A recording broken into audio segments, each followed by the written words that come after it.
testimony on the health effects of exposure to airborne hazards, including toxic fumes from burn pits. Let me start by welcoming Ranking Member Tillis, who will be here very shortly, who has been an excellent partner on this subcommittee over the last several years. Senator Tillis and I have shared a commitment to supporting our service members and providing them with the services, resources, and care that they need. That commitment extends to our shared drive to address the debilitating and extensive medical issues and disabilities caused by the use of burn pits in recent combat operations. When our service members deploy, they expect to face risks, but those risks should not come from the operations of our own bases. And when they do, we must take responsibility. I look forward to continuing to work together on this issue. I was also glad to hear that President Biden prioritized addressing this cost of war in the State of the Union and again in Texas last week. He described the clear cause and effect of this crisis, saying, quote, "The burn pits that incinerate the wastes of war, medical and hazardous material, jet fuel, and so much more were just dug in big pits, not far from where our veterans were sleeping. And when our troops came home, the fittest among them, the greatest fighting force in the history of the world, too many of them were not the same. Headaches, numbness, dizziness, cancer." That tells the whole story. Men and women who deployed at the peak of physical fitness are now fighting to survive. This is a health crisis among our armed services. Most public attention on this issue has been focused on the treatment of veterans at the Veterans Administration, but these health issues stem from time on active duty and can begin presenting while our troops are still serving. The DoD has a critical role to play in protecting the health of our current and transitioning service members. That's why today's hearing is so critical. We need to have a better understanding of how toxic exposure has been and is being tracked and documented, and the barriers that have prevented that documentation from being done effectively. Congress has already recognized DoD's responsibility and has passed legislation to require DoD to take appropriate measures, including requiring inclusion of exposure to open burn pits in post-deployment health assessments of service members returning from deployment, recording burn pit registration and electronic health records, and mandatory training for military health care providers on the effects of burn pit exposure. But we need to go further. We need to build an understanding of the health impacts of toxic exposure and our knowledge of when such exposure is occurring. And we must make that information available to service members, their families, and the medical professionals they rely on in order to properly and adequately care for our troops who have been exposed. As President Biden said, quote, "We need to know more about which of our veterans may have been exposed to burn pits in the first place or other environmental toxins during their service and record possible exposure before service members separate from the military." End of quote. Today's witnesses will help provide clarity in both of those areas. Our first panel consists of DoD witnesses who will testify about the health effects of toxic exposure, assessment of health impacts, documentation of potential exposure, and monitoring of exposure. Witnesses on our second panel will share what they have seen or experienced firsthand on this issue and will provide recommendations for ensuring the health and safety of our service members. Witnesses for our first panel include Dr. Terry M. Rausch, Acting Deputy Assistant Secretary of Defense for Health Readiness Policy and Oversight, Dr. Raul Mirza, Division Chief of Occupational Environmental Medicine, Clinical Public Health and Epidemiology, U.S. Army Public Health Center, Colonel Adam J. Newell, Chief of Medical Readiness, Air Force Medical Readiness Agency, and Captain Brian L. Feldman, Commander, Navy and Marine Corps Public Health Center. I'll introduce the second panel after we receive the testimony of the first panel. Again, thank you for being here today. And just for Senator Tillis's benefit, I told him how wonderful you are at the opening of my remarks. Could you please repeat that? And I'm sorry I'm running late. I went ahead and voted, so I figured we could tag team and not disrupt the hearing. But thank you all for being here. Senator Gillibrand, thank you for holding the hearing and your advocacy, the work that I'm well aware of in Veterans Affairs that we need to continue to work on. I've worked on this subject for a long time. When I first came to the Senate, I was involved with trying to get the presumptions in place for Camp Lejeune toxic exposures down there. Fortunately, after a lot of back and forth with the VA. We were successful, but we have more work to do. And I'm happy that the Veterans Affairs Committee has unanimously reported out a bill on toxic substances. We're going to continue to work in the VA committee to do right by those who were exposed and who are now in veteran status. The objective of today's hearing, though, and it's something that I've said on a number of fronts, whether it's traumatic brain injury, low-level concussive events, things that men and women, while they're in active status, experience that could ultimately result in problems in the long term. I think we have an opportunity to get ahead of it. Instead of waiting for the next burn pit or waiting for the next Agent Orange, what more can we do? Downrange, what more can we do in our military installations to understand the potential risk that we're putting our men and women, potentially putting them in a position to where they too are going to have negative health consequences, either while they're serving or after they transition to veteran status. So today, I look forward to talking with you all about how we can get ahead of the curve, how we can do a better job of tracking potential exposures so that it makes it very easy later on if we get into a situation. We can't always, when we're downrange, know what we're going to get exposed to. But once we know it, then we should make sure that every single electronic health record of any man or woman who's exposed to it is updated. And maybe we can even anticipate that they're at risk before they ever exhibit the first symptom. That's the end goal, and I'm sure that that you all, the witnesses, agree that that should be an end goal of everybody. So I look forward to this testimony today. I look forward to moving up in the cycle, talking with the DOD to figure out what more we can do to actually begin to bend the curve on some of the consequences that we have to deal with our men and women in uniform and with the men and women who have served before. So thank you all. Look forward to your testimony. Colonel Newell?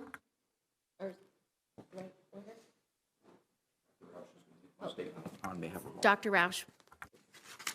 I got it.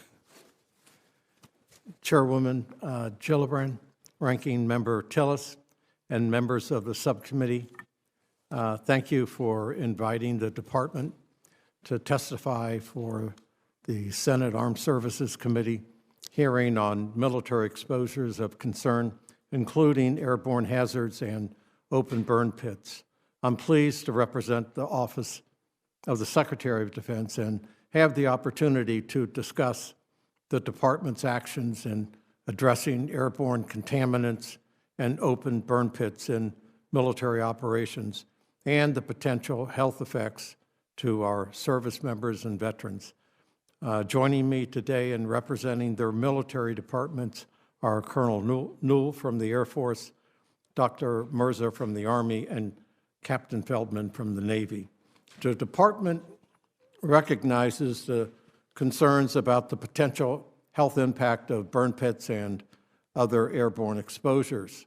The relationship between burn pit exposure and illness is a topic of active research by the department, the VA, National Academies of Science, Engineering, and Medicine, and other research institutions. The department and VA continue to support and fund these research efforts to better understand any health effects that will better inform the health care provided to our service members and veterans. Healthcare providers play a critical role in understanding health-related exposures and becoming proficient in assessing patients' exposure concerns. This month, the department will launch an updated version of its airborne hazards and open burn pit registry overview course for healthcare providers. In addition to the training course, an airborne exposure clinical toolbox is available to our healthcare providers. The department and the VA continue to share education, training, and outreach products to improve exposure-related clinical care. Airborne hazards pose potential acute and chronic health effects during deployment and post-deployment. As such, the department has enhanced its pre- and post-deployment related health assessments, and the separation health assessment to include more specific occupational and environmental exposure questions, including questions on burn pits and other airborne hazards. The department and VA are currently collaborating on multiple efforts, including the development of the first ever individual longitudinal exposure record. We call it the ILR, providing exposure summaries by leveraging personnel location, environmental monitoring, and health assessment data. The department is also conducting a comprehensive exposure monitoring capabilities-based assessment aimed at improving individual and area exposure monitoring and record-keeping across the installation, training, and deployed environments. In closing, the department remains committed to continually improving our understanding of exposures of concern and potential health effects in order to prevent and mitigate exposures and clinically assess, treat, and care for our service members and veterans. Madam Chairwoman, that concludes my opening remark, and we stand ready to address your questions. Thank you so much, Dr. Roush. Dr. Roush, what does DoD do in the field to track toxic exposure for individual service members, and are there any innovative ways the department is working to do so? Thank you for the question. I'll start off, and my colleagues can provide any more detail. It primarily starts, if we're talking about the deployed environment, it primarily starts on site with our preventive medicine teams that are collecting environmental data, whether it be airborne data, soil data, water data, and all of that data that's being collected. And it does obviously include data that's generated from military operations, to include burn pits where there are. That data is collected by our preventive medicine units. It's captured in a large database called DOORS, and specific to DOORS, it's called DOORS IH. IH stands for Industrial Hygiene. And that database will then become available to then feed into the ILR, which is the longitudinal exposure record. And in addition, the ILR will not only scrape environmental health assessment data from DOORS, it will also scrape data from personnel locations. So you can match the individual service member and his or her location to the environmental health data that's being captured in DOORS, and it will then, ILR will then present that data in a, what we call longitudinal, a joint longitudinal viewer, and summarize that data for the healthcare professional.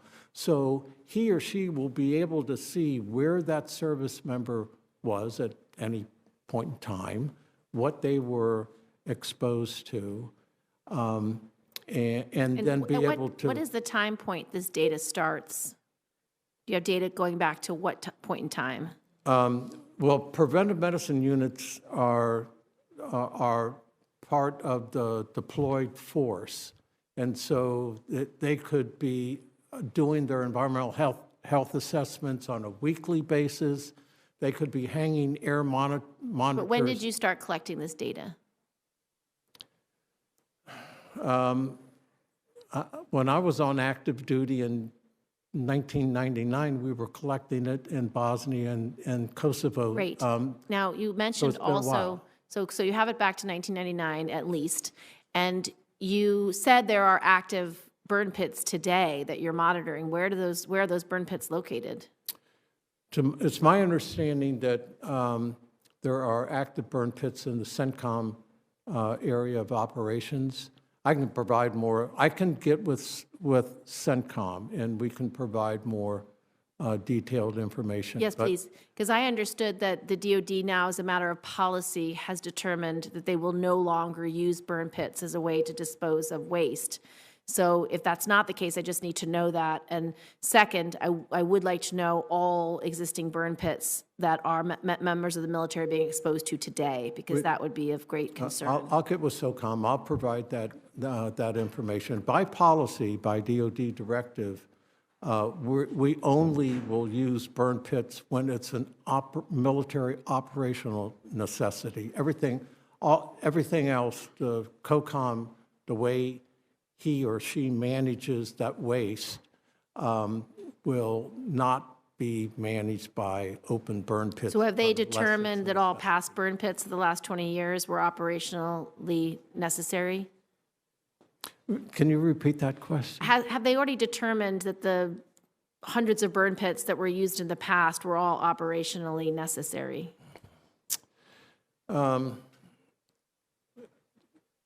Burn pits that were used in the past were used because when you establish a base camp in an immature theater and each service member in a deployed force is generating 10 pounds or more of waste every day, and you have 300 to 3,000, that's a lot of daily waste, and we have to manage it somehow. And in an immature theater, before you can install incinerators or contract to have it removed, burn pits were used. Understood.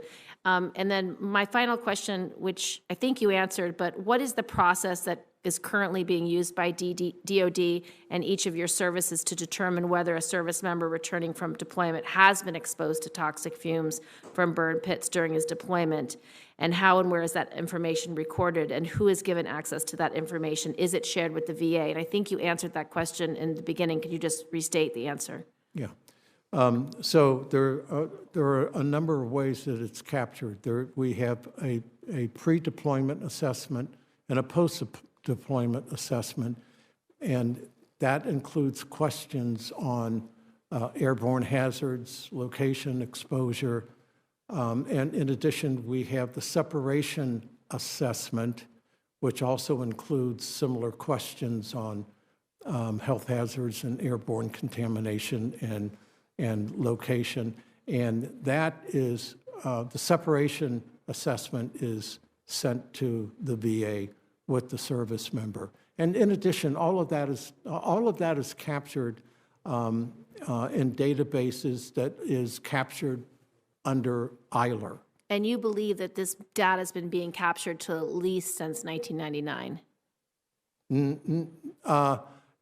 The airborne monitoring that I'm talking about that we did at Camp Bonsteel and other areas of Kosovo were stationary air monitors. We didn't have the current systems and databases that we have today. I mean, we were writing it down on paper and pencil, the data, back then. Now it's all captured electronically. So can you provide for the committee what years you have environmental data for air quality in different deployments around the globe? Sure, of course. Thank you. And it'd go back before 1999. It would? Yeah. Oh, yes. Okay, so that's excellent. I mean, Thank we you. were doing the first Gulf War. So we can get that information. So if we wanted to know air quality at K2, we could get air quality from K2? If I can get air quality at K2, I should be able to, yeah. Okay, so that's the kind of information we need because we know where there were open burn pits from testimony of our service members. And if we can get air quality from those locations, it'll make their ability for the DOD to fully understand that exposure did take place because we have that data. Thank you. Understand. Thank you. Thank you, Chairman. Thank you all for being here. I wanted to go back. You were saying in 1999, I'm sure that sensors have changed dramatically since then. So give me an idea now about the training for preventative medicine personnel, about the nature of the sensors, whether or not we're considering, I know these are area sensors probably, but what's the state of the art or the state of thinking in the DoD for wearable sensors, those sorts of things, so that we can track it down to the potential exposures of an individual in a situation? Thank you, Senator. I'll start that answer off, and then I'm going to defer to my colleagues to add a little bit more detail from their perspective. We're very interested in wearables. The reason is because our emphasis, our focus really needs to be on individual exposure monitoring. The things that I was talking about before, the data that we're capturing out of the environment. More macro level? There you go. Yeah. And so, you're going to have, 100 or 30 or more individuals, and that data, it's very difficult to pinpoint exactly what an individual was exposed to. And, there's kind of an old saying in science, it all matters to dose response. And if we can't figure out what the dose of the exposure was and what they were exposed to, that's very difficult to, capture their response. I'll defer to my colleagues on their preventive medicine units and how they train and the technology that they use. Over to you all. Captain. Thank you, Senator. We a couple different things from Navy Medicine. So we're very proud of our forward deployed preventive medicine units. They are agile, expeditionary teams that have quite a robust capability. So, for example, they've got portable sampling devices that are now part of a tri-service standardized program. They support all services. In fact, they've been deployed with the Army mostly, including currently. But those devices can conduct a pretty comprehensive evaluation of soil, air, water vapor, at an individual portable level, vice having a static sensor. So that's a robust capability that's fairly cutting edge.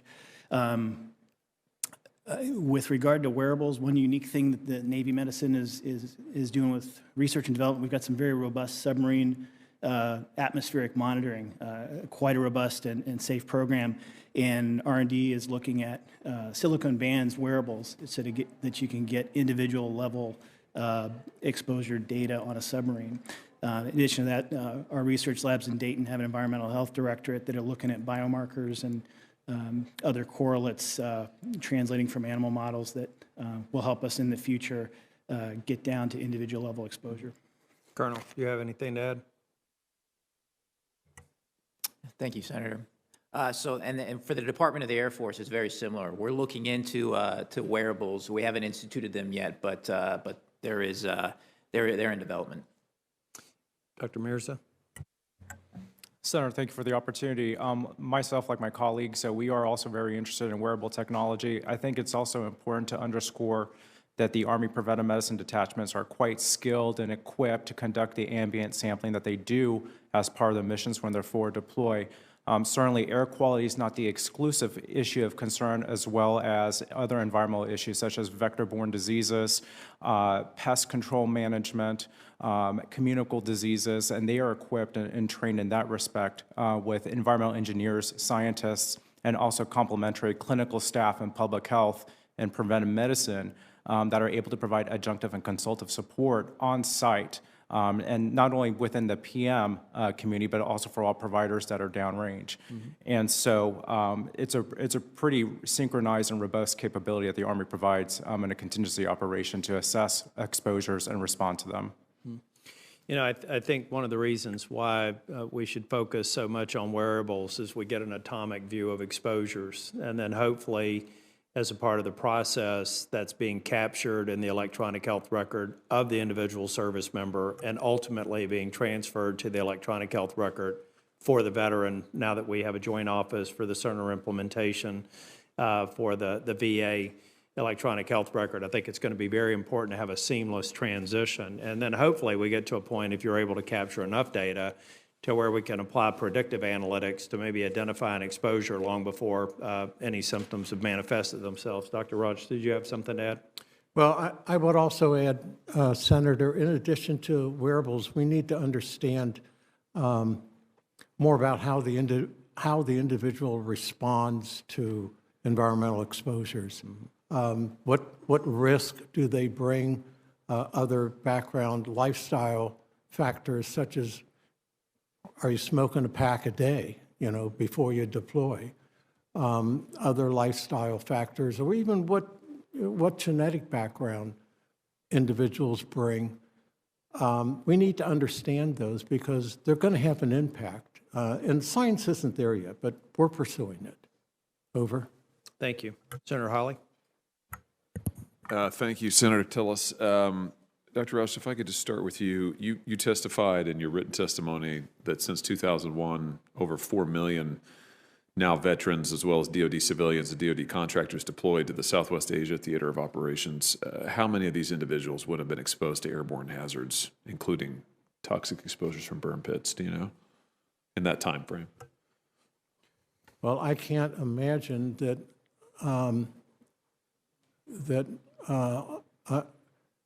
all of them should have been exposed to some types of airborne hazards if they were deployed in various base camps and environments in Southwest Asia. Because Southwest Asia, just the military operational environment, vehicles, burn pits, everything else, to include sandstorms, create a lot of potential for airborne hazards. And if you're there, you're exposed to it. What is DoD's estimate for the number of individuals who would qualify for the presumption of service-related connection, given how many individuals were exposed and so on? I got to take that for the record. I'll get you as much detail as I can, but I can't give that to you off the top of my head, Senator. That's fine. We'll take it for the record, and I'll look forward to your answer. What was the practice of burn pits in other theaters during this period of time from 2001 forward? Do you know, Dr. Roush? Besides that is Southwest Asia. What other burn pits and other combatant commands? I'll take it for the record. Most of them should have been in the CENTCOM AOR, though. Okay.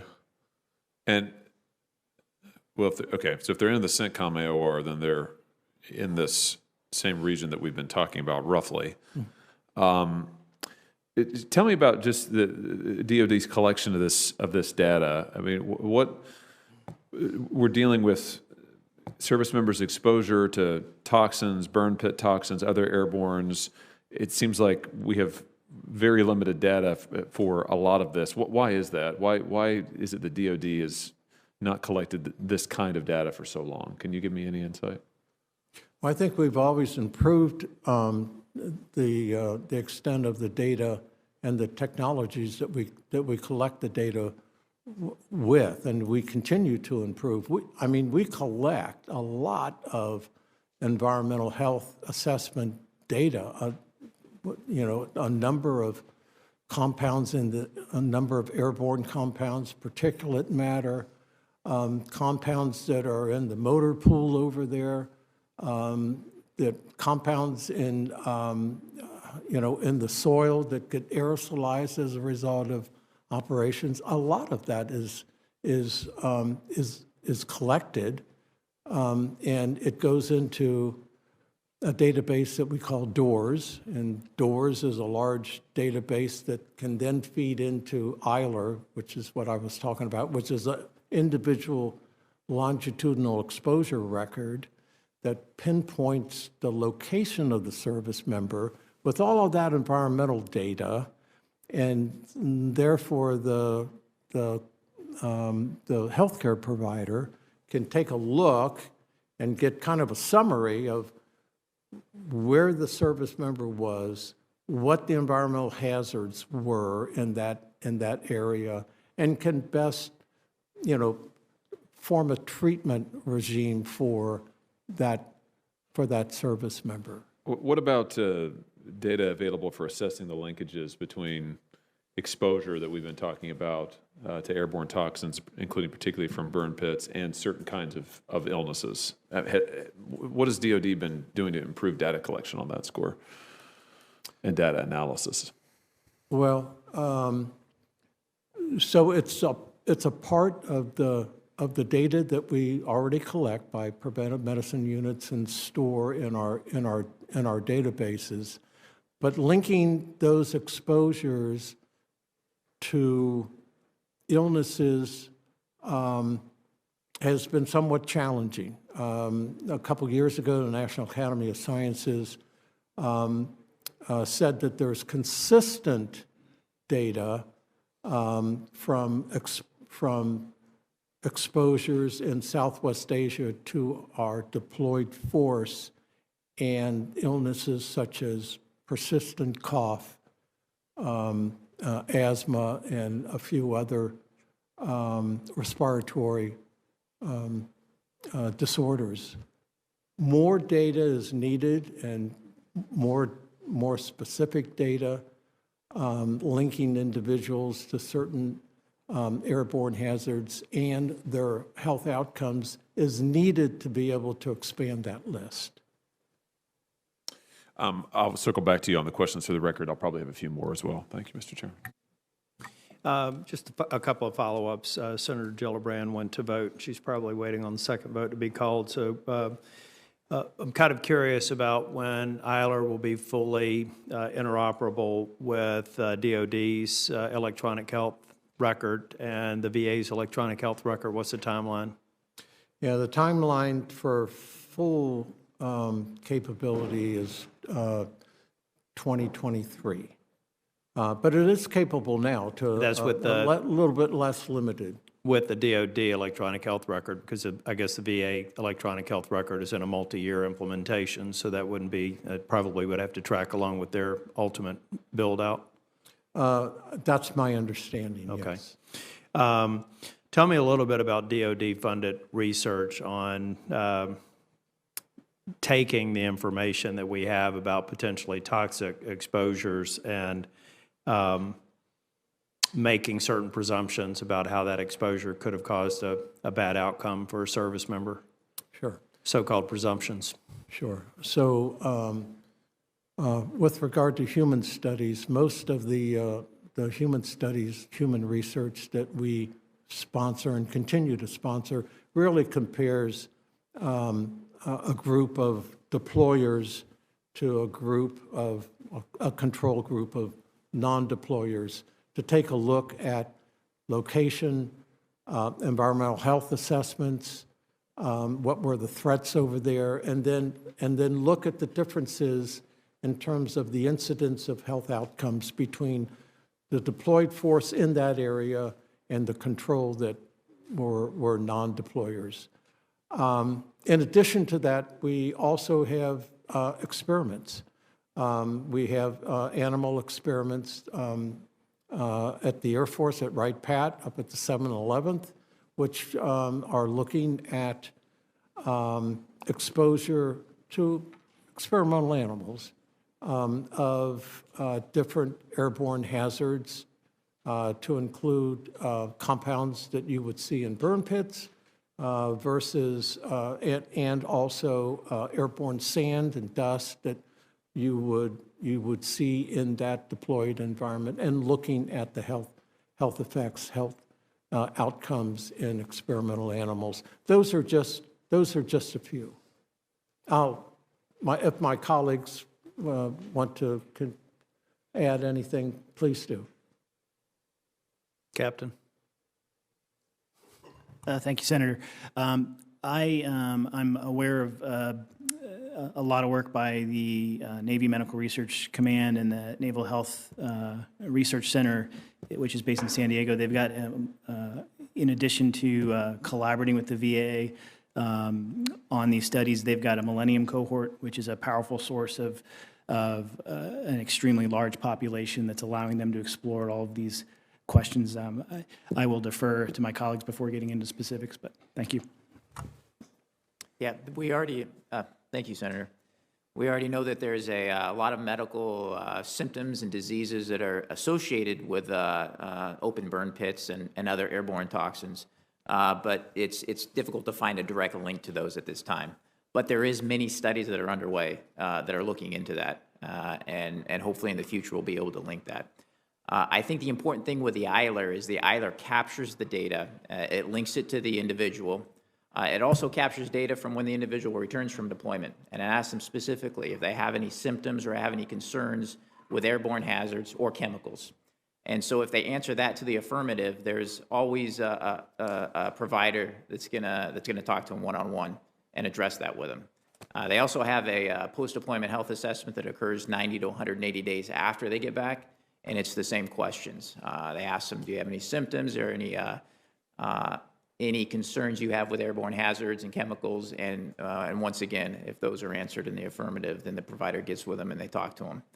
Again, during the preventative health assessment, that specifically goes into those questions again, and this is something that every member of the Department of Air Force gets annually. They ask the same questions, and they also go into the open burn pit registry. They encourage all members to register for that if they've been in a deployed area with an open burn pit. Even if they don't have any symptoms or any concerns, they're encouraged to go ahead and register for that. And once again, a provider will reach back and talk with them and go over any questions or concerns that they might have. Dr. Mercer? Thank you, Senator. In our organization at the Army Public Health Center, we've engaged in several epidemiological studies. And in those studies, we essentially use deployment history as a proxy for exposures. And so, of course, that can include exposures to burn pits, but also to the poor air quality conditions within the area of operations. And we also take that information and we look at the health status of those individuals before they deployed and after they deployed to make determinations about whether or not associations existed for particular respiratory disorders of interest. What we have found is that these epidemiological studies are not always very conclusive, and a lot of that has to do with limitations of the study because we don't necessarily have individualized exposure information tied to individuals and their health outcomes. That's a significant limitations. But what we do have the strongest evidence to suggest is that respiratory symptoms are present in many deployers into the CENTCOM area of operations as a function of the air quality issues that are there. So those symptoms are like shortness of breath, cough, phlegm production, decrements in their ability to successfully pass their physical performance tests and things of that nature. And so we have that information. Other studies that have been conducted have been looking at deployers themselves and looking at them prospectively, how they have been managed clinically and what conditions they have suffered as a consequence of their deployment, particularly looking at respiratory conditions. A small study that was conducted looked at those particular deployers and determined about half of those individuals didn't have necessarily diagnosable respiratory conditions per se, despite the fact that they had symptoms that they complained about. But the other half seemed to have symptoms consistent with asthma and hyperreactivity of their airway and such. And so the bottom line is there's been a lot of studying occurring about deployers and their respiratory health and the potential associations that exist with their deployment. But based on limitations on exposure data, it's very difficult to make strong conclusions about the source of exposure and those health outcomes. Thank you.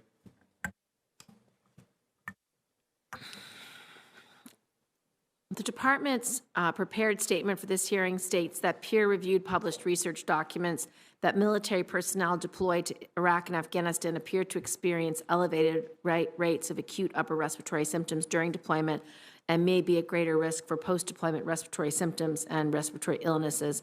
Dr. Mirza, Dr. Newell, and Dr. Feldman, please describe what your service does to ensure that service members concerned about potential health effects of exposure to airborne hazards receive appropriate health care. And is this care documented in their health records? And will this information be available to the VA when the service member leaves service and receives care through the VA?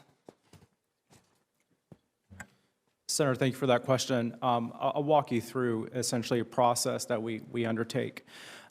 First, when individuals are in a deployed environment and they are suffering with any respiratory illness, rather, let me take a step back, any illness or any symptoms, we have medical personnel, we have medical centers that are deployed, or MTFs that are deployed there with appropriate personnel to respond to those concerns. Those get documented and are available throughout the course of that service member's service treatment record to be looked at prospectively.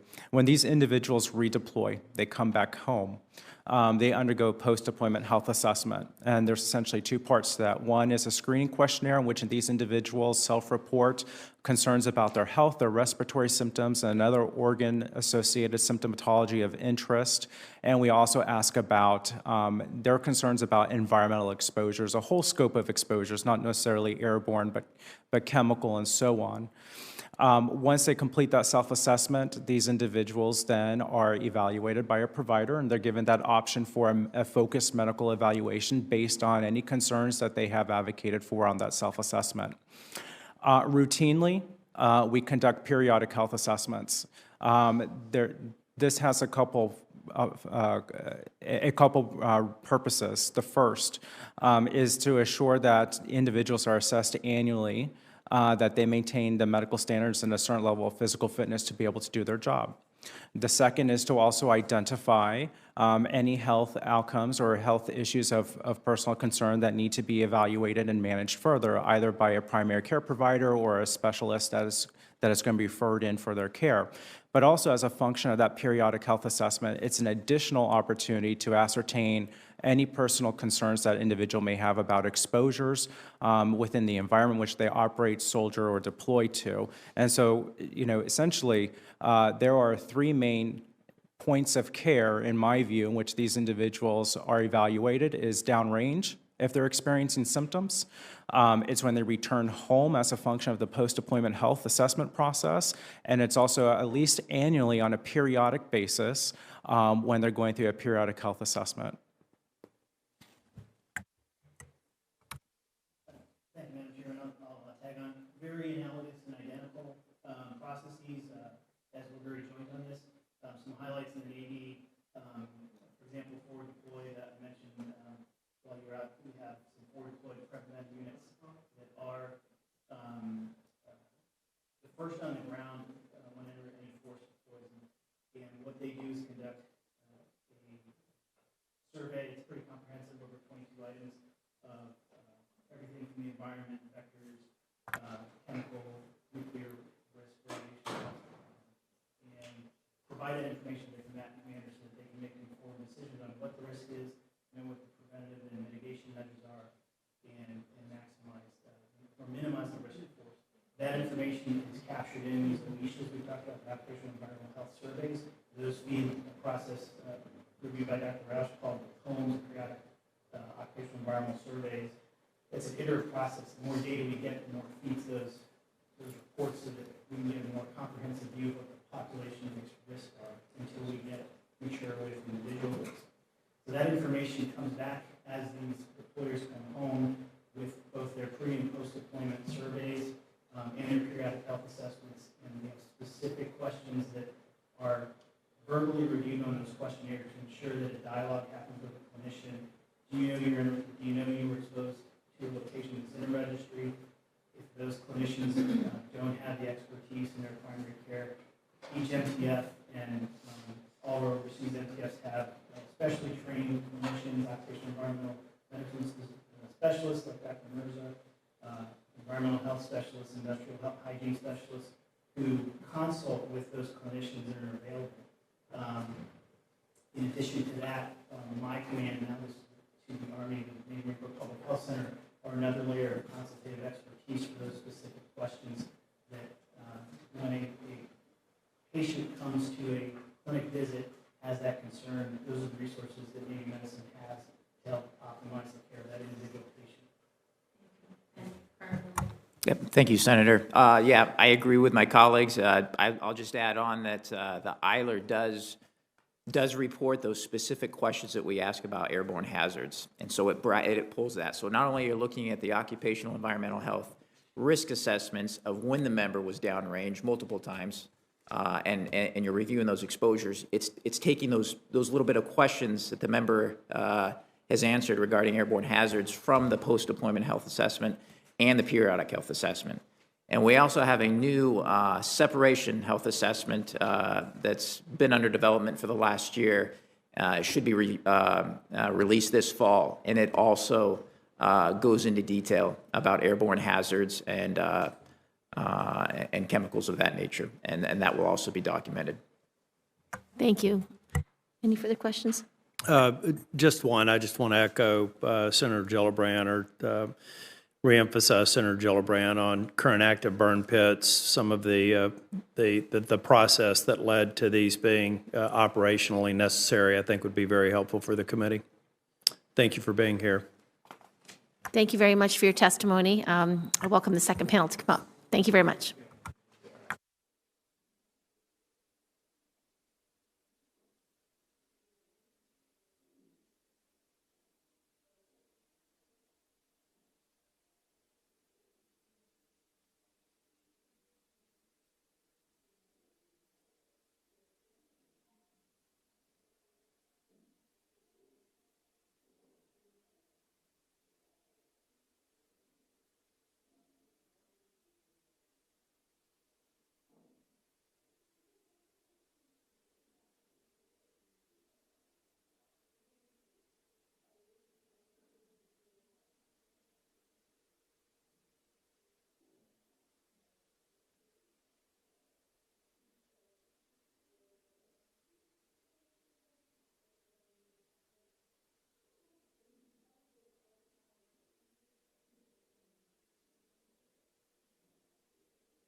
I now welcome the second panel, Dr. Anthony M. Siesma, Director, International Center of Excellence in Deployment, Health, and Medical Geosciences, Northwell Health Foundation.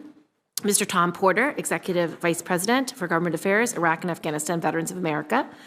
Mrs. Rosie Torres, Executive Director, Burn Pits 360, and Mr. Stephen Patterson, former Environmental Science Officer, Combined Joint Task Force 101 Headquarters, Afghanistan from 2008 to 2009. Thank you so much, and each of you can give your opening statements. Dr. Siesma, you can go. Dr. Siesma, you can go first. Thank you, Chair Gillibrand, Ranking Member Tillis, members of the Personnel Subcommittee of the Senate Armed Services Committee for the opportunity to participate in today's hearing. Between 1998 and 2015, I was Allergy Section Chief, Veterans Affairs Medical Center, Northport, New York. And my expertise on this issue stems from the following. My team first reported new onset asthma among soldiers deployed to Iraq and Afghanistan with exposure to burn pits in 2007. We described deployment-related rhinitis in 2008, coined the term Iraq Afghanistan War Lung Injury, IAWLI, in 2011, based on lung function testing data, developed animal models with burn pit-based dust in 2014, tested candidate drugs in these mice in 2018, and co-invented new candidate medicines this year. I am testifying because, as a physician, I care about the health and well-being of my patients who are our soldiers. The team in my office sees numerous patients post-deployment with a variety of symptoms, which includes shortness of breath, cough, and chest pain, which is accentuated with exercise. I have diagnosed post-burn pit exposed soldiers with asthma, non-smoking related accelerated COPD, constrictive bronchiolitis, carbonaceous burned lung, titanium lung, lung fibrosis, bladder cancer, and pulmonary ossification or bone in the lung. In one severe case, for example, one of my patients with lung fibrosis underwent 2 lung transplants. He just died in December. As an expert in the field, I've concluded that these lung disorders are directly related to exposure to airborne hazards, including burn pits, dust storms, improvised explosive devices, and blast over pressure from mortar-fired rounds. As doctors treating these patients, one challenge we face is that there's inadequate screening of these military personnel who are predisposed to lung injury. Lack of screening means they never get diagnosed, they get diagnosed late, or they get diagnosed when it's irreversible. The dilemma with military personnel who typically do not have asthma, who pass basic training outdoors, who must be fit for deployment at Fort Hood, is that they do not have pre-deployment pulmonary assessments, unlike the Fire Department of New York, which was able to determine lung function reduction after 9/11. An otherwise healthy soldier who's 100% predicted pre-deployment who goes down to 80% has a significant decrease.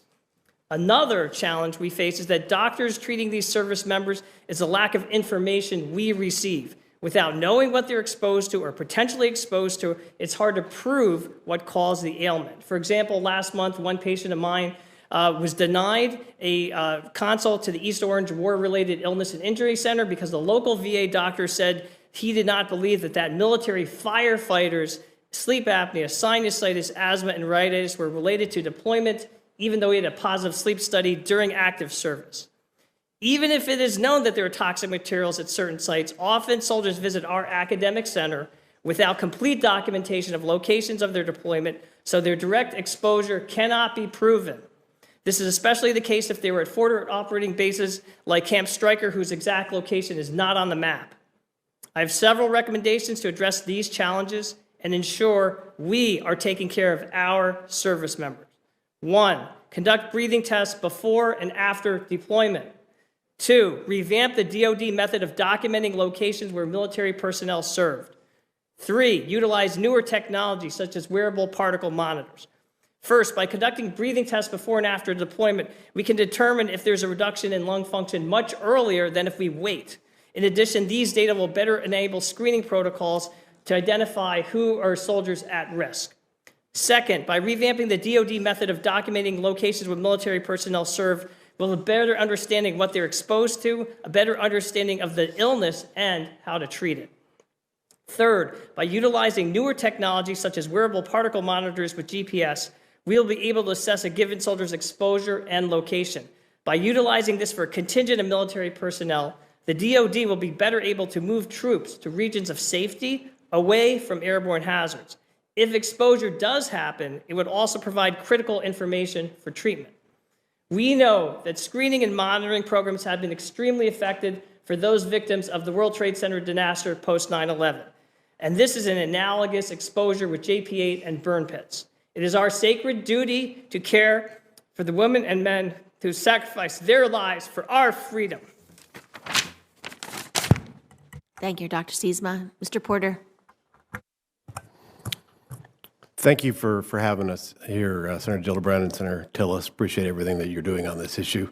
I'd like to introduce my daughter, 13-year-old daughter here at Elizabeth Porter. She's playing hooky from school today, so hopefully she gets something out of this. I also want to, on a more serious note, I want to take this opportunity to say that my thoughts and prayers are with Dr. Kate Hendricks-Thomas, advocate on this issue. She's going through a very particularly tough time with regard to her burn pit-related illness. So I'm here not only as an IAVA advocate, but as one who was exposed to a variety of airborne toxins from burn pits and other sources while I was deployed. Before I went downrange, I had completely healthy lungs.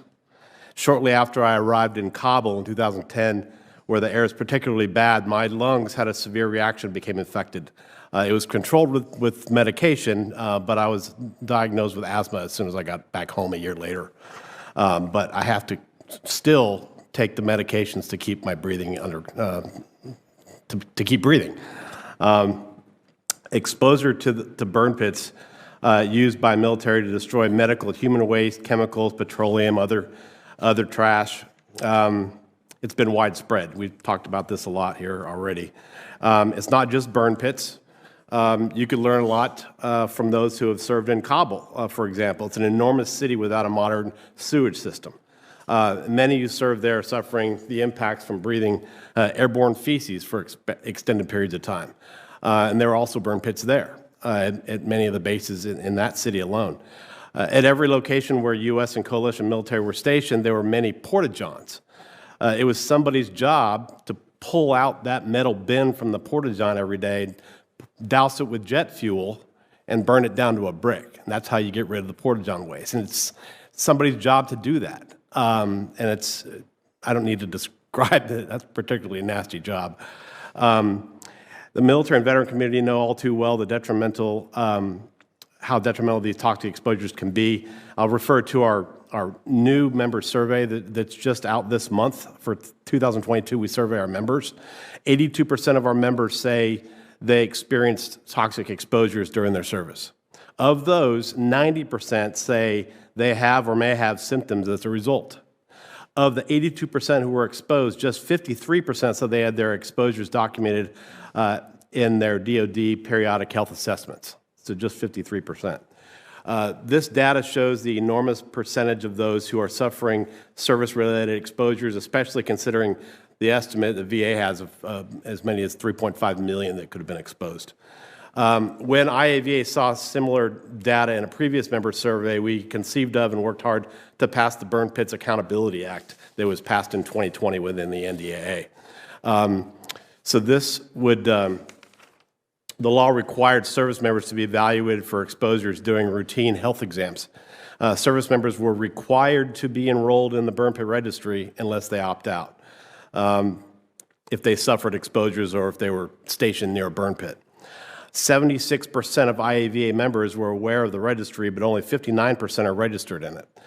DoD must maximize its efforts to ensure all who are eligible get enrolled, not just informed of it as the law requires. It requires them to be enrolled in the registry. And that's the intent behind the law in the first place. And we know this because we worked to develop the bill and pass it. IAVA would like DoD to confirm if the letter and intent of the Burn Pits Accountability Act is being executed, including whether service members are actually being required to enroll in the registry or simply being advised of its existence. We heard a lot of talk already today about the EILER database. That's really critical, we believe. It would help inform service members, veterans, and the medical providers of the exposures by your location and time you were deployed. I think we heard that it was supposed to be operational in 2023, September 2023 is what I understand. We supported legislation that required that veterans have access to their EILER database online. So hopefully that stays on track for implementation by September 2023, and we'd like your assistance to try to ensure that happens. There's also been some talk in the news about the Red Hill fuel storage facility in Hawaii. This is another toxic exposure, so it's not all burn pits. We want to make sure that the DoD documents those exposures to not only the service members that are serving there now but have been dislocated, but then also those that have been impacted over the life of the fuel storage facility. That's important. How are they going to be doing that? Serving in the military is tough on one's body. I don't think that's surprising to anybody here. Although not specific to toxic exposures, a significant indicator of IAVA members' health when asked in our member survey how they would rate their overall health before joining the military, 91% rated their health as excellent or good. When asked how they rated their health after they left the military, just 33% said it was excellent or good. The military service can be hard and cause adverse health impacts. It's not a surprise. But those who may want to encourage their sons and daughters to enter the military expect that if one does suffer injuries, our government will care for them when they come home. Failure to care for the many who suffered toxic exposures may diminish the value of military service in the public's eyes. And by refusing to satisfy our obligations to them, we communicate to current and future service members that we do not actually have their backs. So on behalf of the 3.5 million service members and veterans who may have suffered toxic exposures, I implore you to ensure that DoD follows recently enacted laws meant to increase transparency and information sharing with those who have suffered exposures, and to spare no effort in not only anticipating new hazards our personnel may encounter, but advise them of their known risks ahead of time so they and medical professionals are better equipped to address emergent health impacts. Again, thank you very much for having me today, and happy to answer any questions. Mrs. Torres. Yes. Thank you, Chairwoman Gillibrand, Ranking Member Tillis, and members of the subcommittee for today's hearing and for this opportunity to testify. It seems like yesterday when some members of Congress believed that the health risks of toxic exposures in burn pits were based on anecdotal evidence. While we have data today that shows otherwise, I'm here to tell you personally about the stories of the men and women who bravely defended our country, exposed to toxic chemicals that for many cost them their life. My story begins with my husband, retired Captain Leroy Torres, who served as a Texas State Trooper for 14 years and as a soldier for 23 years before being medically retired. He deployed to Balad, Iraq from 2007 to 2008, where he was exposed to the largest burn pit within the Operation Iraqi Freedom Theater of Operations, which was the size of approximately a football field. He lived and worked next to the toxic plume of black smoke that infiltrated where they lived, ate, and slept. He returned home from war to face a healthcare system that failed him and an employer too afraid to understand an uncommon war injury resulting in termination of his law enforcement career.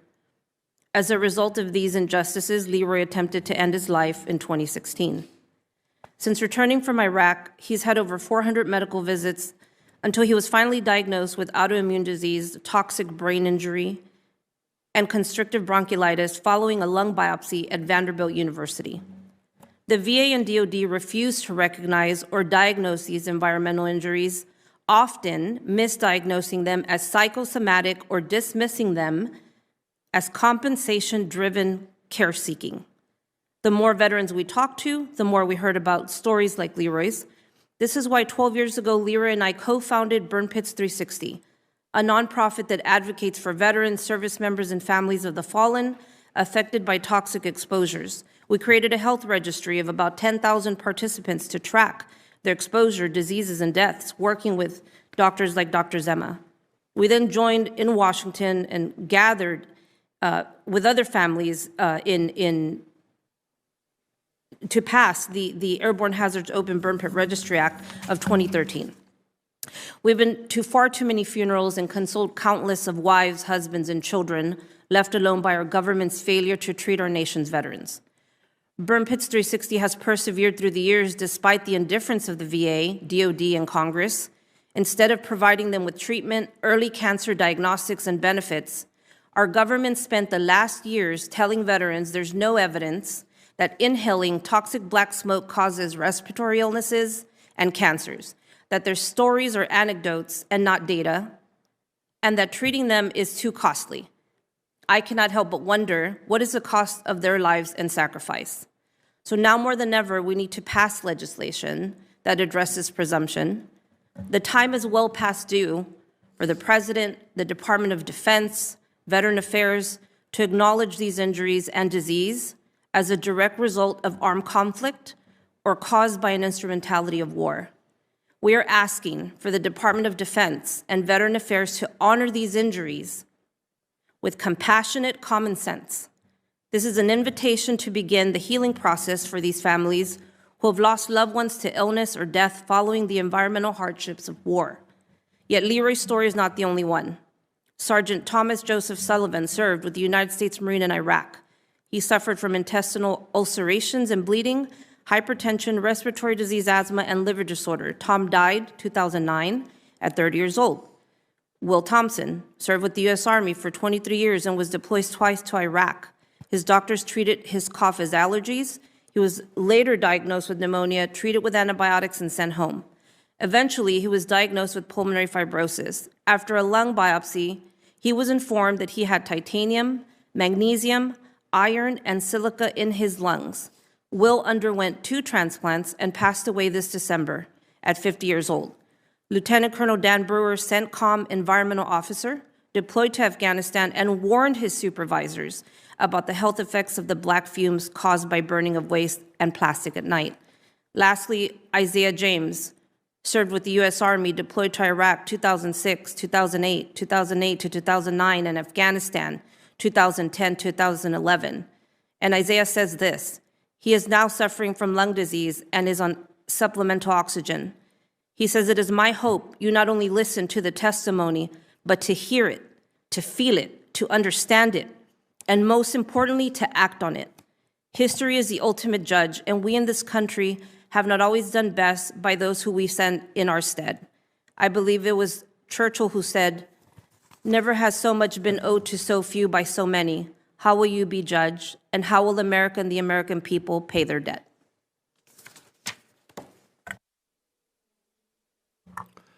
Senators, thank you for this opportunity.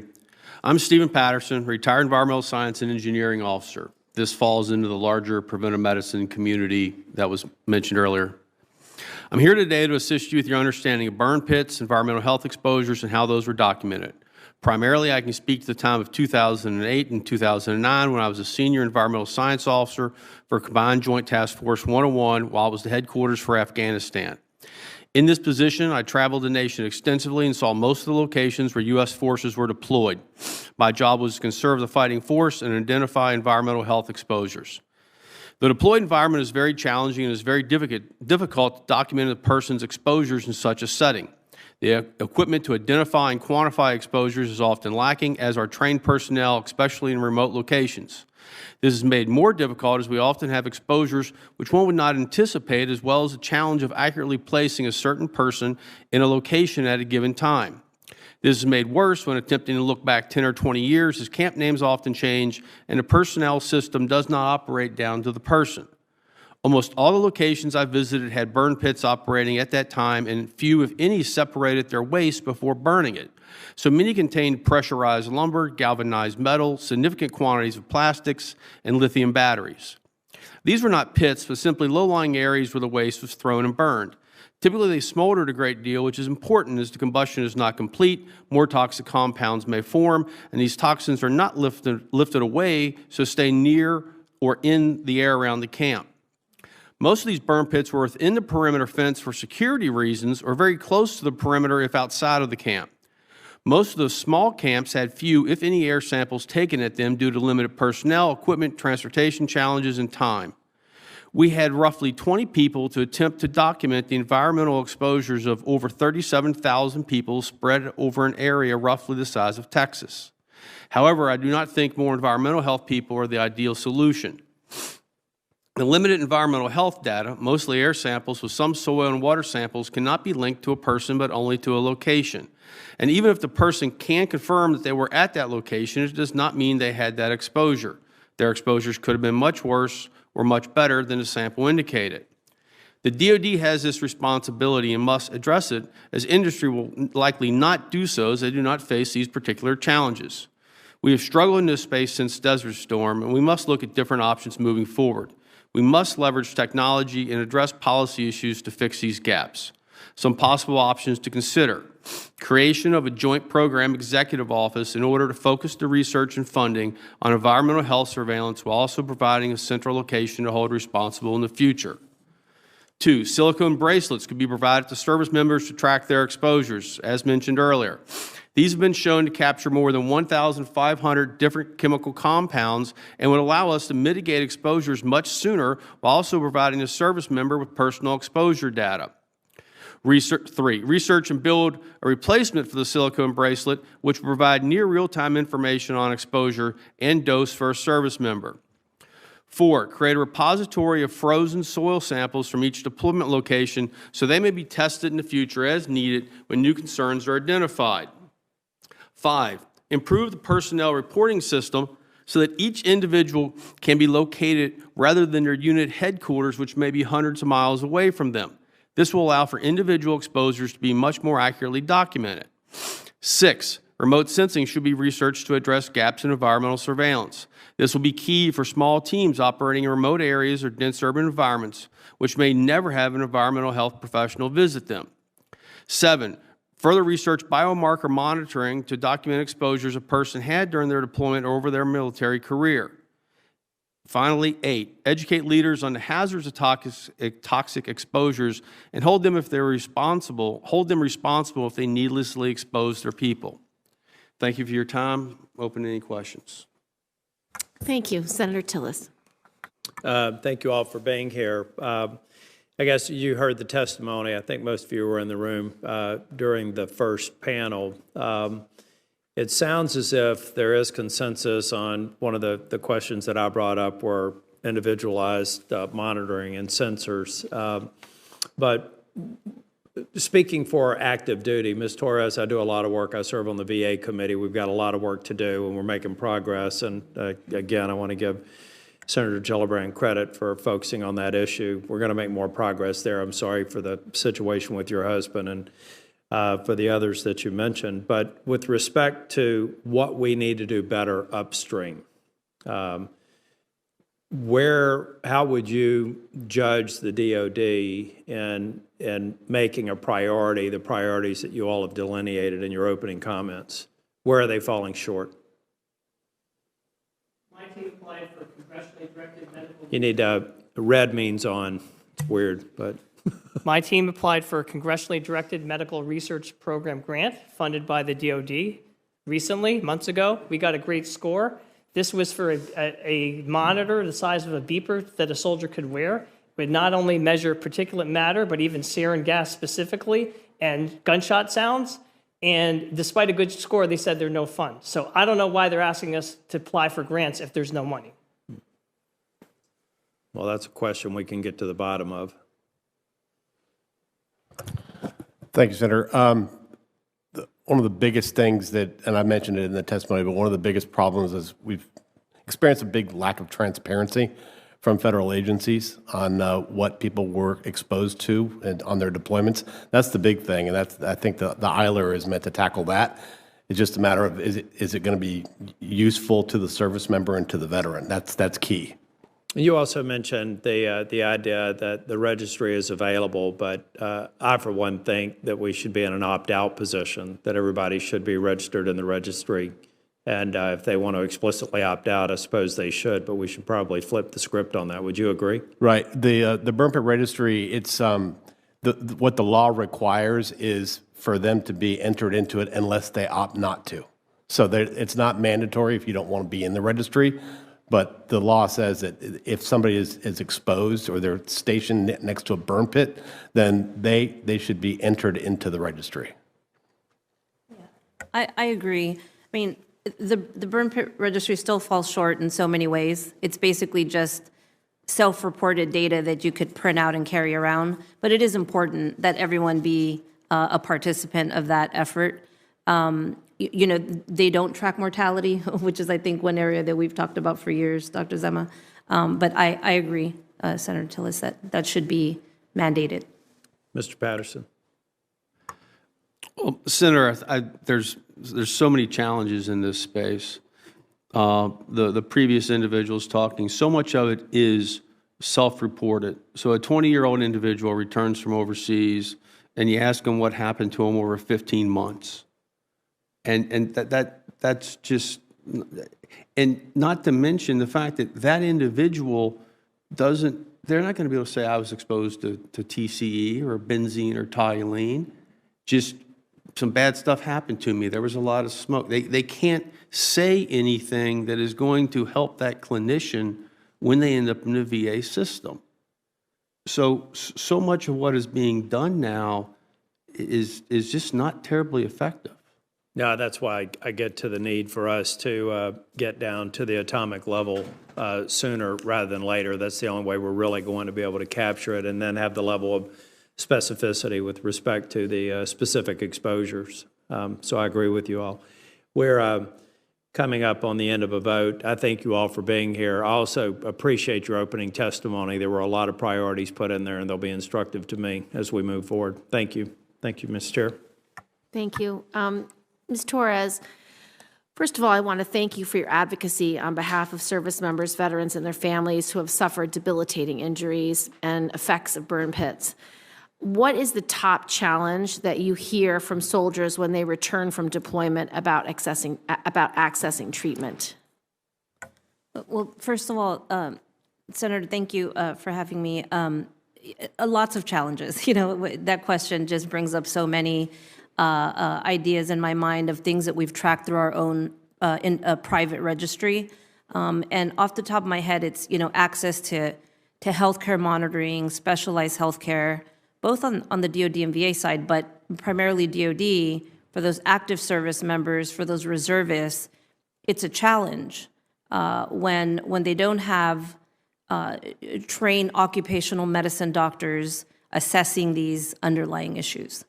And then secondly is filing for presumption for these illnesses that are underlying, right? So if you don't have the specialized healthcare, how can they properly transition them through the compensation and disability process? Right. Well, thank you. What information and resources would be most helpful to the service members you work with when they return from deployment to ensure they're getting the screening and treatment they need? I think, definitely mandating that the clinicians be trained, and I think Dr. Zema can help me here, but absolutely having every clinician, every nurse trained in the area of airborne hazards, documenting in the record, in the electronic health record in the VA and DoD side, that they are identified as having had undergone some type of exposure. And, to say the least, I've had this conversation recently with many people about even just something as small as signage, right? Like during the World Trade Center, there was communication and outreach and signage on if you were experiencing these issues. People are having to access care through people like Dr. Zema, and they have to fly to New York and fly to Vanderbilt and fly and exhaust their life savings like our family did. That shouldn't be happening in America. And so we need to start, and we need to start now. Thank you very much. Mr. Porter, thank you for sharing the survey results of your members. Why do you think only 59% of IAVA members are registered in the burn pits registry? Dr. Rausch testified as to some of the steps the DoD is taking to increase participation in the registry. Have you seen an increase in those registered over the years among your members? And what do you think can be done to better encourage more service members and veterans to participate? Thank you for the question.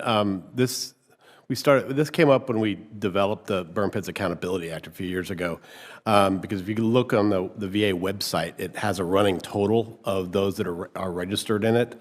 And at the time when we looked at it back in 2017, there were only 140,000 entries into the registry. I think it's probably double that now. I haven't looked recently yet, but it was only 140,000, and that's out of, again, VA's estimate is as many as 3.5 million have been exposed. So for only 140,000, that presented a big challenge. I think that the main problem with that was that reason for that is because hardly anybody knows about the registry. Mm-hmm. So through the passage of that bill, we talked about it a lot, and we put it out a lot of social media on that. And we've also encouraged the VA to do more about that, to get the word out to veterans that this registry is here, and then why somebody should be in it. You get, I understand, a free health exam if you're in the system. But again, it's not qualifying somebody for a presumption. I think there's a misunderstanding there too. The veterans should apply for their disability, and they're getting turned down about 3/4 of the people that apply. You testified that if the EILER system's done right, service members and veterans will have significant transparency into their exposure. What does done right mean to you, and what are the critical components of EILER that must be implemented to make a difference in the care service members and veterans receive? Well, what right looks like is if somebody was deployed to Balad, Iraq in 2006, then that EILER should be able to give them the data from what they were probably exposed to in 2006 in Balad. Same thing with me. I traveled around Afghanistan all over the place, so it really couldn't be pinpoint to one location. So that just shows how complex it was. So I traveled around the whole country frequently.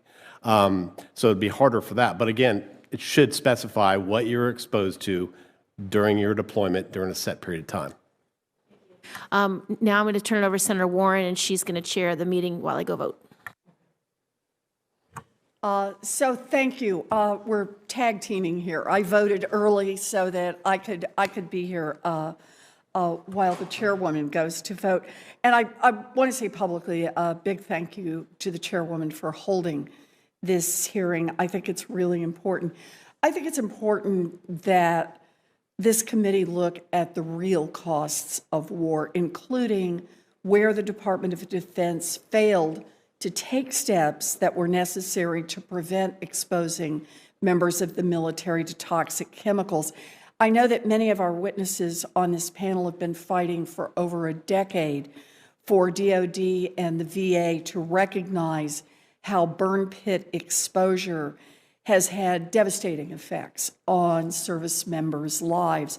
Now, I know that there's some debate over the data, but it's just common sense that these toxins would cause significant problems to human beings. And it's important for DOD to continue to study this issue, to improve our understanding of the science, but we can't keep waiting for action. We need to take care of our veterans now, not later, now. I know that the focus of today's hearing is DOD's role in determining eligibility for care, not the VA's, but we also have to consider the toll of this entire process on families.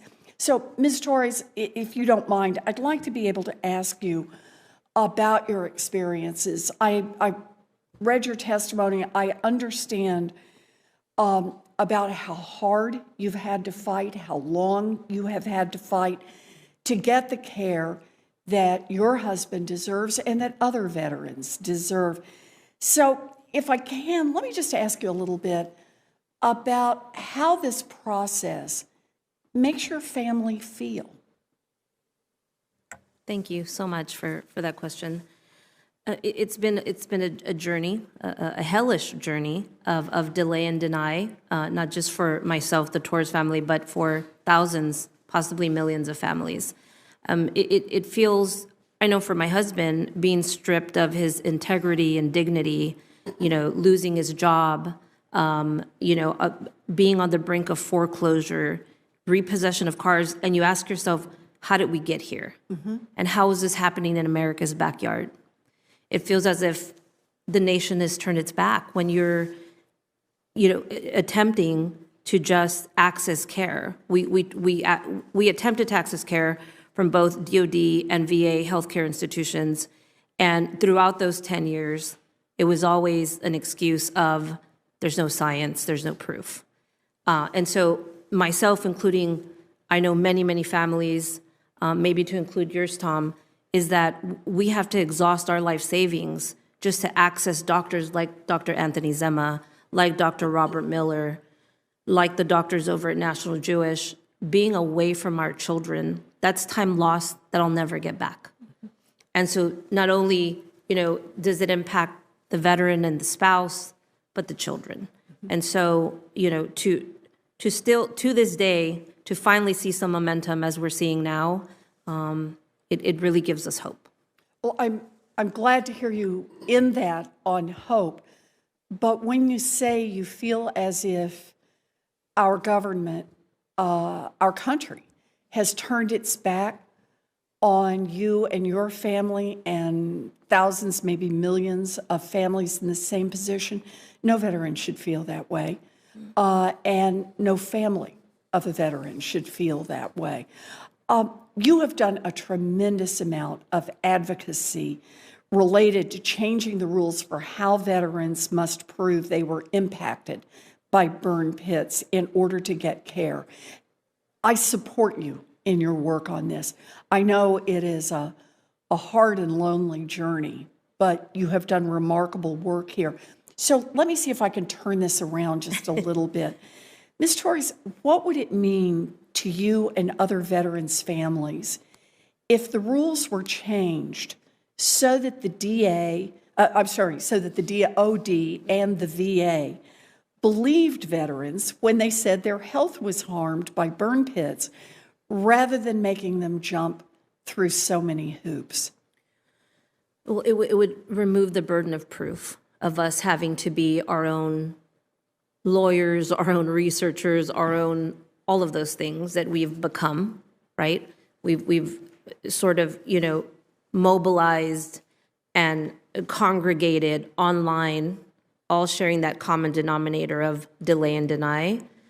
So to finally see, historic legislation passed so that we don't have to be all those things, so that the Gold Star spouses that call us weekly expressing how heart-wrenching it is for them to spend the last moments of their loved one's life gathering buddy statements and evidence when they should be holding the hand and embracing their loved one.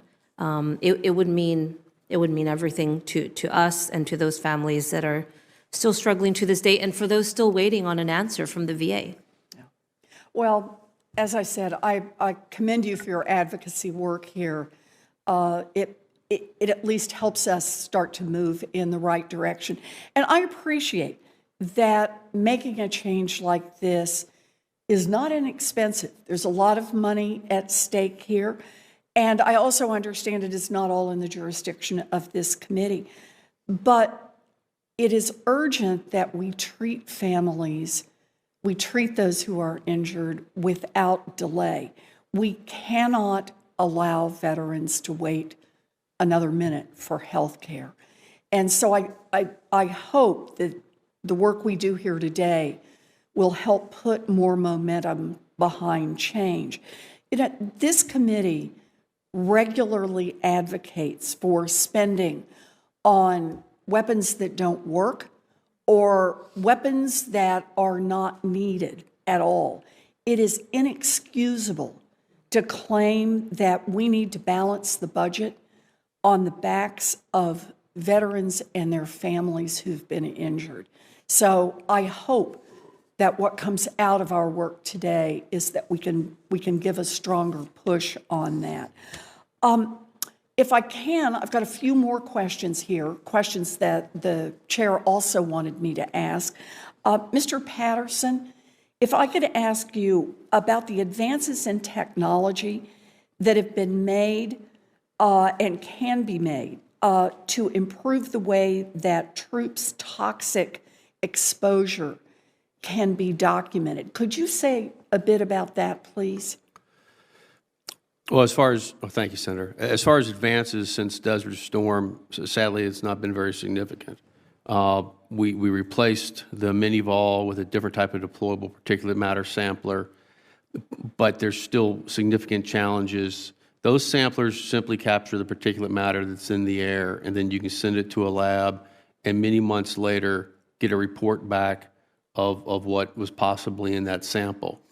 The downside of that is any volatile organic compounds are not going to be in that sample because they will have cooked off in the transportation and those months for you to get the sample back. So the progress has been extremely slow and extremely challenging. And I'm just looking at my time in from Desert Storm to Afghanistan. I made some recommendations in my testimony. I believe that the biomarkers have some significant capabilities with them. The silicone bracelets, I think, is an excellent idea because then we would be able to know much sooner. For instance, Afghanistan, we had formaldehyde-treated lumber from China that we were using to build the small buildings that the soldiers slept in. I had no reason to expect to find formaldehyde in a pristine river valley in Afghanistan. Why is that there? I have no reason to go look for that. If we had had those silicone bracelets on those individuals, we could have had them back. And there's time to this, but I would have known quickly rather than a year or two later, hey, what is this? And then we could have mitigated it, and I could have protected the next group of soldiers that went in there. Mm-hmm. So, and the remote sensing that I mentioned, I believe is very key moving forward when we get to, if we're going to do dispersed operations with small groups. There's a lot of atmospheric analysis that can be done with satellite imagery. It's a bit of an immature space, but if you're talking special operations units that are very small, they're never going to have a preventive medicine person visit them. So that would give you some idea. And I believe the problem with all of these things is they're not perfect, but they will further the science significantly. And we've been pushing too much for perfect rather than taking some reasonable steps forward. And just so I can get the comparison here, can you say a little bit about when you were in Afghanistan in 2008 and 2009, how was an individual's exposure to a burn pit measured or documented? Well, Senator, some of them were not documented at all, which is a very frustrating point for me because we were operating down in the small FOBs where it might have been a platoon on a FOB, so 50 people, maybe 100 individuals. And with a staff of approximately 20 people, there was no way that I could get them out there to do that surveillance, which should have been done weekly. Ideally, you want to do it once a week, rotating, so you never repeat it on the same weekday. So some of those FOBs, I would grab a soil sample because that was all that I could do. Those air monitors take 24 hours to capture a sample properly. If you just go and take a grab, it could be very high or very low. You need the average over 24 hours. So a lot of them, there's probably little to no data in the DOORS system, which was mentioned earlier, to be able to address that soldier's concerns. The larger compounds fared better, but even then, I cannot tell you what I was exposed to in those 13 months, and this was my job. So for an individual who is ignorant of the space and thinks they're invulnerable at 20-something, they're not going to have any idea. So let me just ask the follow-on question to that. When service members are headed home, what kind of information were they given about their exposure and what kind of risks they might be facing in the future? It was all self-reporting that I recall. Okay. Sometimes some units would put something in their medical record that said you had a burn pit exposure or you had a heavy metal exposure from the location that you were in. But that was a unit by unit situation. And then as mentioned earlier, they asked this 20-year-old invincible individual, what were you exposed to? I'm fine, I don't have any problems, and they move out. Another concern is then those individuals that never end up going to the VA at all. You did your tour, you were 22 years old and bulletproof, and they never went into the VA system. Then they approached the VA 10 or 20 years later. Now they have that much of a tougher upstream fight. And the FOB, the compound names changed constantly. There's some individuals that probably, that compound no longer existed 5 years later. Quite often they changed every year. The gentleman talking about being able to link this to an individual's exposure, unless the personnel operating system is changed, that unit identification code links everybody to usually the company level.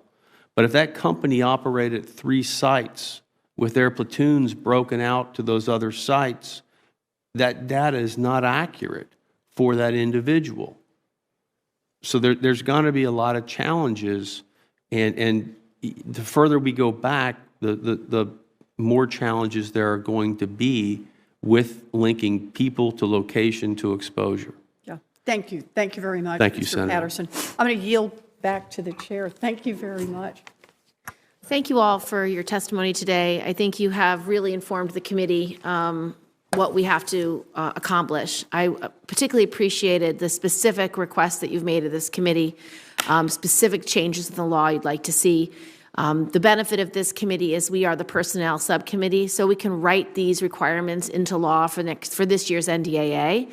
And so you've given us really good information about where the system's lacking, why it's not getting the data that it needs, how we actually collect the data we really do need, what's lacking in terms of when our personnel are getting their medical exams, and what the baseline is, and what pre-deployment and post-deployment look like.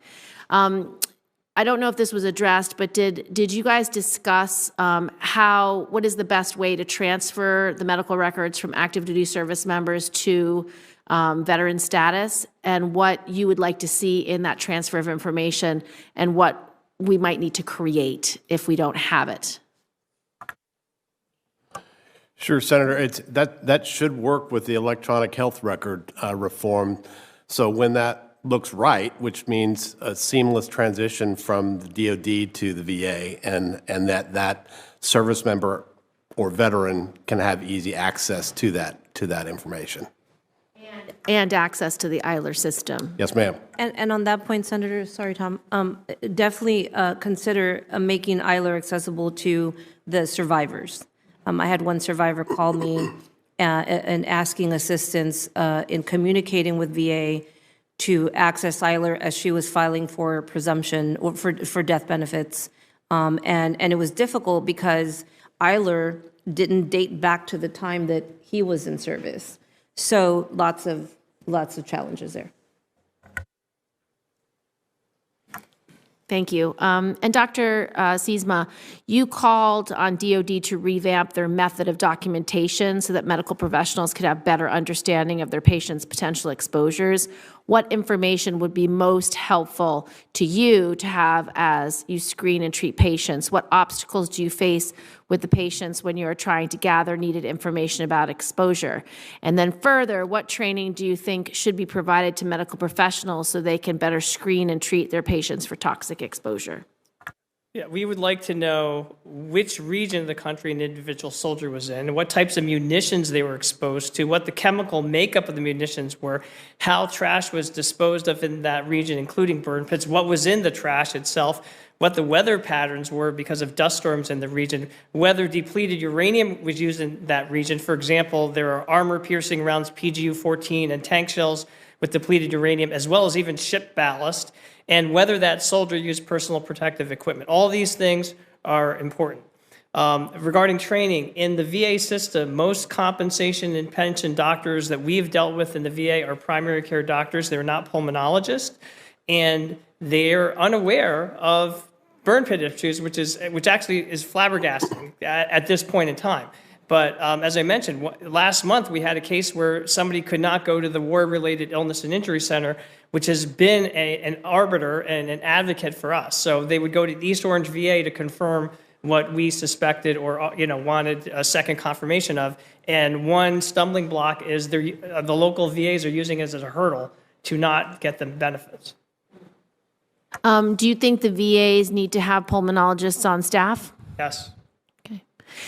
Well, thank you for all your recommendations. I think this panel has been extremely effective in laying out a set of requirements and proposals for how to better address the diseases caused by burn pits and how to document them through active duty so that when these individuals become veteran status, they have all the information they need to protect them. Because a lot of these diseases take 5 years or take 7 years or take 10 years, depending on the length of the service of the individual. And so we need to have that information in place at the ready so that when they do go from active duty to veteran status, it's part of their record. We're going to leave this record open for a week. So if there's any testimony that you think of that you would like to give in terms of recommendations, in terms of data, information, anything else that you want us to have, please submit it. We're really grateful for your advocacy and your testimony today. I think it was thorough and extremely helpful in writing our baseline personnel markup. Thank you very much. Hearing adjourned.